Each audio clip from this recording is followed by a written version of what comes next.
सोमवार के व्रत की कथा से।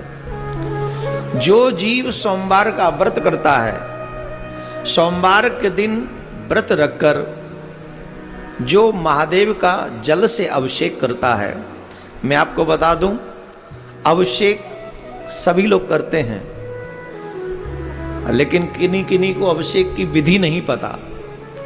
अपने घर में रोग को मिटाने के लिए अगर आप महादेव का अभिषेक करें, जो कि यहां चल रहा है, रोग को मिटाने की एक विधि है। जब महादेव का अभिषेक करें तो कुश के साथ, कुशा के साथ,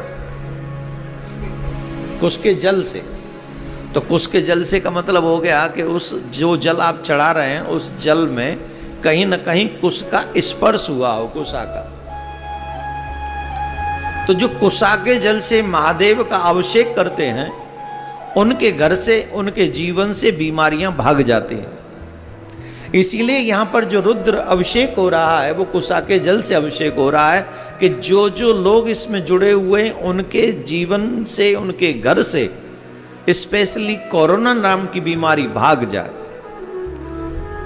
इसीलिए यहां पर ये रुद्र अभिषेक करवा रहे हैं, उस विधि के साथ करवा रहे हैं। तो जो लोग सोमवार का व्रत रखते हैं, सोमवार के व्रत रखने वाले महानुभावों को इस बात का ध्यान रखना चाहिए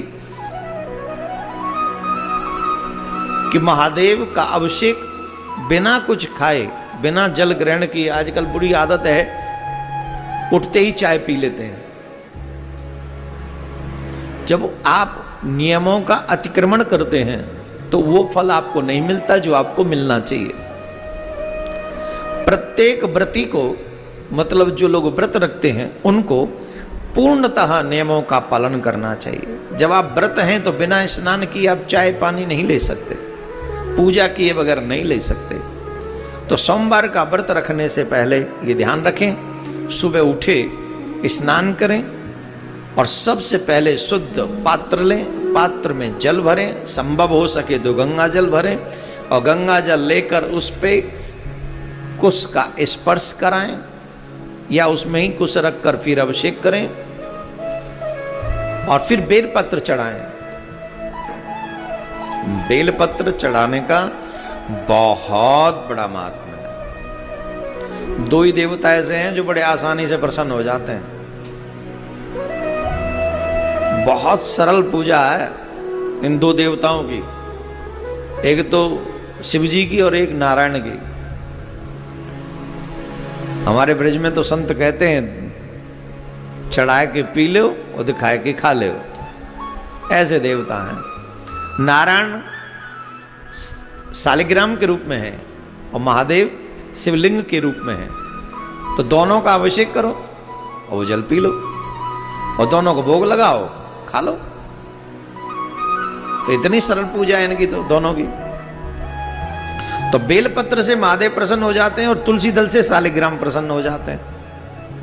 दुनिया को सोना दे दो, चांदी दे दो, ये दे दो, वो दे दो, गाड़ी दे दो, बंगला दे दो, सब दे दो, इसके बाद भी हैप्पी नहीं, अनहैप्पी है। और महादेव को बेलपत्र चढ़ा दो, प्रसन्न हो गए। महादेव ने एक बात कही है, जब भी कोई जीव मेरे मंदिर में आता है और पहली बार जब कहता है हर हर महादेव, तो मैं उसका हो जाता हूं। एक बार कहने पर हर हर महादेव मैं उसका हो जाता हूं, और जब 3 बार बोल देता है तो मैं ऋणी हो जाता हूं उसका। इतनी जल्दी महादेव प्रसन्न होते हैं, इतनी शीघ्रता से महादेव भूत भावन विश्वनाथ महाकालेश्वर प्रसन्न हो जाते हैं। और यही बात भगवान श्री कृष्ण के ऊपर भी है। और राम और कृष्ण और भोले में कोई अंतर मत समझना। यहां शिव कथा हो रही है इसलिए शिव महात्मा की चर्चा हम यहां कर रहे हैं। 3 बार कृष्ण कृष्ण कहने पर कृष्ण ऋणी हो जाते हैं। 3 बार महादेव कहने से महादेव महादेव महादेव महादेव ऋणी हो जाते हैं। बेलपत्र चढ़ा दे तो बड़े प्रसन्न हो जाते हैं। तो सोमवार के व्रत में अभिषेक करने के बाद बेलपत्र चढ़ाकर गंगा जल से अभिषेक करें और गंगा जल से अभिषेक करने के बाद में बेलपत्र चढ़ाएं और संभव हो सके तो कुछ न खाएं, जल पी लें। और अगर लगे कि हम नहीं रह सकते तो फल खाएं, ज़्यादा नहीं व्रत में खाना चाहिए। और ज्यादा से ज्यादा इसी मंत्र का जाप करना चाहिए, ओम नमः शिवाय। इस मंत्र का जाप करने से हम उतने पाप कर नहीं सकते जितना ये पापों को नष्ट करने में सक्षम है। ये मंत्र हम कर ही नहीं सकते एक जीवन में। वो हम कथा बताएंगे आपको अभी कि कितने कितने पापी शिव कथा ने तारे, अभी हम बताएंगे आज। लेकिन अभी हम सोमवार के व्रत की कथा आपको सुनाते हैं, बड़े ध्यान से सुने। एक वैश्य थे, बड़े धार्मिक प्रवृत्ति के थे, पति पत्नी थे, बड़े धार्मिक प्रवृत्ति के थे दोनों।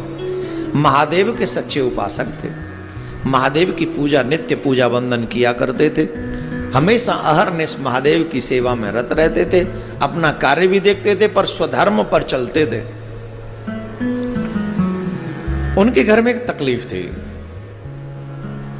उनके घर में बालक नहीं था, बाकी का सब था, अच्छा मकान था, काम अच्छा था, व्यवहार अच्छा था, स्वभाव अच्छा था, सब कुछ बहुत अच्छा था, पर पुत्र नहीं था। तो एक दिन सेठानी जी रो पड़ी अपने पति के आगे, वैसे महादेव ने हम सबको सब कुछ दिया है, पर हमारे बाद हमारी पीढ़ी को कोई जल देने वाला नहीं होगा। कोई एक बालक होता तो कम से कम हमारे जाने के बाद हमारे पितरों को जल मिलता रहता।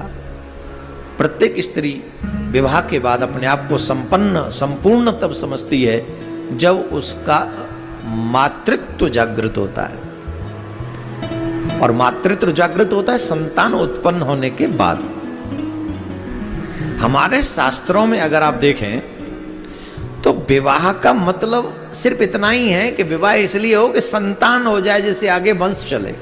इसके ज्यादा शौक मौज और पिकनिक स्पॉट के लिए विवाह नहीं है कि घूमने फिरने अटरम से, ये ठीक है, इट्स ओके, जो तुम चाहते हो you can do it, but विवाह होता ही है एक संतान हो जिससे सृष्टि आगे बढ़े, तुम्हारा वंश आगे बढ़े, सिर्फ इतना सा उद्देश्य है।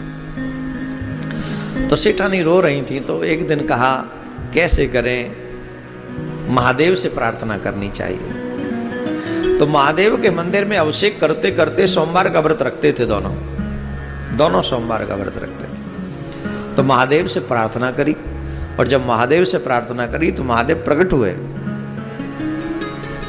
और महादेव ने कहा कि तुमको पुत्र होगा, लेकिन बात एक ही है, 12 साल की आयु होगी उसकी, बस मात्र 12 साल। अब न तो